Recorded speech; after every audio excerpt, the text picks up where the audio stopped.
Olympic மல்யுத்த இறுதிச் சுற்றிலிருந்து வினேஷ் போகத் தகுதி நீக்கம் செய்யப்பட்டிருக்கும் விவகாரம் நாடாளுமன்றத்திலும் எதிரொலித்தது. உரிய நடவடிக்கை எடுக்க வலியுறுத்தி மாநிலங்களவையிலிருந்து இந்தியா கூட்டணி உறுப்பினர்கள் வெளிநடப்பு செய்தனர்.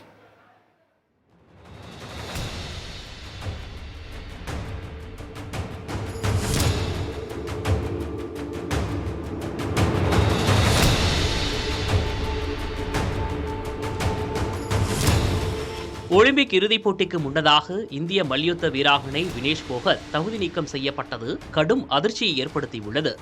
நாடாளுமன்றத்தில் இதுகுறித்து ராகுல் காந்தி உள்ளிட்ட எதிர்க்கட்சி எம்பிக்கள் கேள்வி எழுப்பினர்.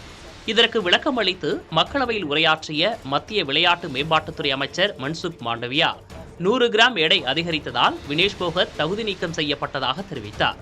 இந்த விவகாரம் குறித்து சர்வதேச மல்யுத்த அமைப்பு மற்றும் ஒலிம்பிக் கமிட்டியிடம் இந்தியா கடும் எதிர்ப்பை பதிவு செய்திருப்பதாக கூறிய அவர், வினேஷ் போகத் விவகாரம் குறித்து உரிய நடவடிக்கை எடுக்க இந்திய ஒலிம்பிக் சங்க தலைவர் PT உஷாவிடம் பிரதமர் நரேந்திர மோடி அறிவுறுத்தியிருப்பதாகவும் தெரிவித்தார்.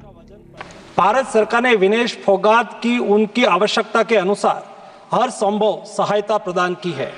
उनके लिए पर्सनल स्टाफ भी नियुक्त किए गए हैं जो अपने क्षेत्र के विशेषज्ञ हैं.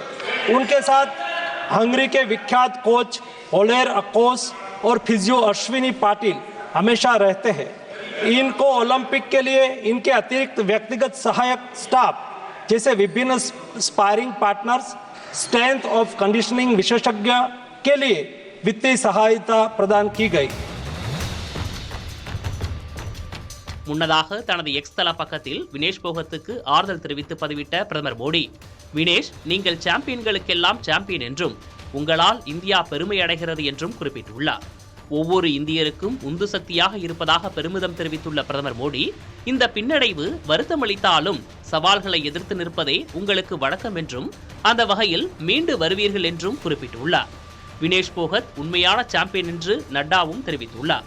வினேஷ் போகத்தின் தகுதி நீக்கம் துரதிருஷ்டவசமானது என்று கூறியுள்ள எதிர்க்கட்சித் தலைவர் ராகுல் காந்தி, இன்னும் அதிக வலிமையுடன் வினேஷ் மீண்டெழுவார் என்று நம்பிக்கை தெரிவித்துள்ளார்.